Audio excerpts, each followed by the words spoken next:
So And, was she? Senator Schiff, was she if right? you worked for me, you would have been fired because you were censured by Congress for lying with your we can egregious stipulate to. You can stipulate to all your personal attacks on the Democratic members of the committee. personal attacks. You've been attacking my FBI director. You've been attacking my office. You've been attacking. But what we're interested in, borders are. What we're interested in is the answer to these oversight questions. You want your you were asked by my colleague. You were asked by my colleague. Attacking good people. Regular order, Madam Chair, so I can ask a question. Adam Schiff, the same man who was censured by Congress for lying about the Russia collusion hoax, the same man who pushed the fake Steele dossier, the same man who read a fabricated transcript of President Trump's phone call into the congressional record, had the audacity to lecture Attorney General Bondi about ethics and integrity. Let that sink in. Folks, what we just witnessed was an absolute masterclass in hypocrisy and political theater. If you want to see what's truly wrong with Washington, make sure you hit that like button and subscribe. Senator Tillis. Senator Schiff. Thank you, Madam Chair. Attorney General Bondi, at your confirmation hearing in January, made a clear commitment you would not politicize your position. We are here today at your first oversight hearing 9 months into your tenure, at a time when hundreds of career prosecutors have quit because they were required to take unethical actions at odds with that promise, or feared that they would have to take such actions if they remained on the job.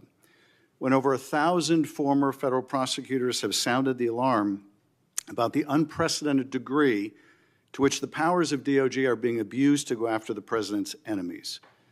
I approach this hearing with a heavy heart. As a former federal prosecutor myself, I served in a department that, whether it was under a Democratic or Republican president, would never use the office to go after the president's enemies or to hide the corruption of his friends. But today, the Justice Department has been used to cover up the possible corruption of the mayor of New York or of a high-level administration official taking $50,000 reportedly in cash in a bag, or a child sex predator who befriended the president and some of his cabinet members. And instead of preventing partisan weaponization, your department has engaged in a brazenly political prosecution at the president's explicit direction. The department has become President Trump's personal sword and shield to go after his ever-growing list of political enemies and to protect himself, his allies, and associates. My questions therefore focus on these two themes: hiding the corrupt acts of his friends and prioritizing the political prosecution of his enemies. So let me start with the shocking allegations of bribery and pay to play. 2 weeks ago, 4 major media outlets reported that Tom Homan, the president's top deportation official working in the White House, took $50,000 in cash in a bag from undercover FBI agents in September 2024, just over a year ago. According to these reports, Homan indicated he would facilitate securing contracts in exchange for money once he was in office in a future Trump administration. Reportedly, this exchange was caught on tape. Rather than pursue this investigation without fear or favor, the department and the FBI under your leadership or that of your predecessor before you confirmed quietly shut it down. Once news broke, your deputy and FBI director issued a joint public statement confirming that the Trump administration closed the investigation. White House Press Secretary Caroline Leavitt denied Homan took the $50,000, telling a reporter, quote, "Mr. Homan never took the $50,000 that you're referring to, so you should get your facts straight." So today I hope you can help us get our facts straight. Was that true, what the White House press secretary said when she denied Homan took the money? Did he take the money? Senator Schiff, as I stated earlier, I was not in office. I was not confirmed when that was handled. So does that mean Deputy Attorney General Blanche and Director Patel said that there was no evidence that Tom Homan committed a crime. Yet now you're putting his picture up to slander him. No, I'm putting his picture up showing an interview he gave with, I think, Fox, in which he was asked explicitly about these allegations that he took a $50,000 bribe, and he refused to answer. He said he didn't answer the question whether he took the money, so I'm asking you the question. Did he take the money? Senator Schiff, I answered that question multiple times. And frankly, Well, I don't think, with respect, I don't think you did, But in case I just didn't hear you, what is the answer? Did he take the money?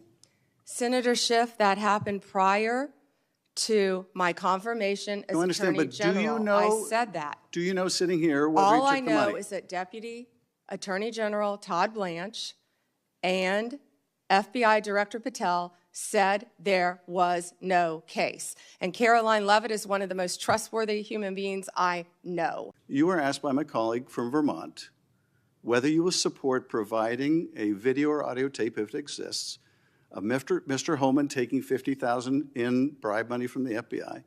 Will you support a request by this committee to provide that tape or tapes to the committee? Yes or no? Senator Schiff, you can talk to Director Patel about that. Well, I'm talking to you about it. You're the Attorney General. This will be your decision. Will you You don't have to support? tell me what is my decision and Well, what is then- not my then- decision. then- I and said you you can don't talk have to to- Director you Patel. don't have to try to- You think you you've don't got a have to- gotcha with Tom Homan, our Excuse me, border czar, excuse me, you who's don't- been out there excuse me. fighting for our country Madam since Chair, Donald Trump took office. I'm trying to ask a question. Regular order, please.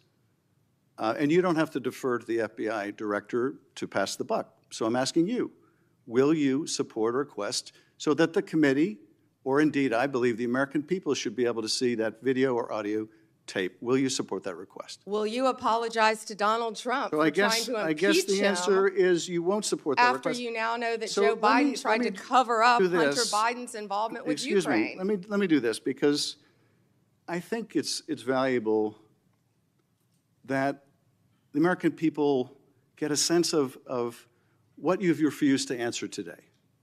So these are just some of the questions you refused to answer, or have answered with personal attacks on members of this committee.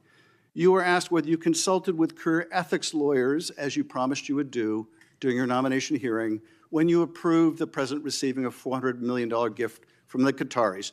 You refused to answer that question. You were asked who or what role you may have played, or who played the role in asking that Trump's name be flagged in any of the Epstein documents gathered by the FBI. You refused to answer that question. You were asked whether Homan kept the $50,000 bribe money. You refused to answer that question. You were asked whether Homan paid taxes on the $50,000 bribe money. You refused to answer that question. You were asked, did career prosecutors find insufficient evidence to charge James Comey? You refused to answer that question.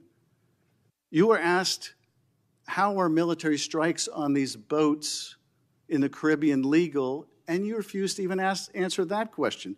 You have a law degree, excuse Senator me, Schiff? excuse me. Schiff came in with prepared talking points about Tom Homan allegedly taking $50,000 from undercover FBI agents. But here's what he conveniently left out. The FBI and the Deputy Attorney General already investigated this matter and found no evidence of wrongdoing. None. Zero. But that didn't stop Schiff from grandstanding with blown-up photos and dramatic accusations. Attorney General Bondi correctly pointed out that this investigation happened before she was even confirmed. She wasn't going to play his political games. And when Schiff kept pushing, she reminded him of his own ethical failures. That's when he completely lost it. What Schiff really exposed was his own desperation. He rattled off a list of questions, claiming Bondi refused to answer. But the reality is, he was asking her to violate ongoing investigative protocols and executive privilege. Any competent attorney general would do exactly what Bondi did, which is protect the integrity of the department's work. Let's talk about the real issue here. Schiff accused the Justice Department of covering up corruption while ignoring the actual corruption we witnessed for 4 years under the Biden administration. Hunter Biden's laptop was real. The influence peddling was real. The two-tier justice system that protected Democrats while prosecuting conservatives was real. Bondi is cleaning house at the DOJ. Career prosecutors who weaponize their positions against President Trump and his supporters are being held accountable. That's not politicization, that's restoration of justice. The fact that people who participated in the witch hunt against Trump are now leaving is a feature, not a bug. When Schiff brought up the 1,000 former DOJ officials who signed a letter criticizing the Comey indictment, Bondi's team pointed out that the spokesperson for that letter was Jack Smith's spokesperson. The same Jack Smith who led the unprecedented lawfare against a former president.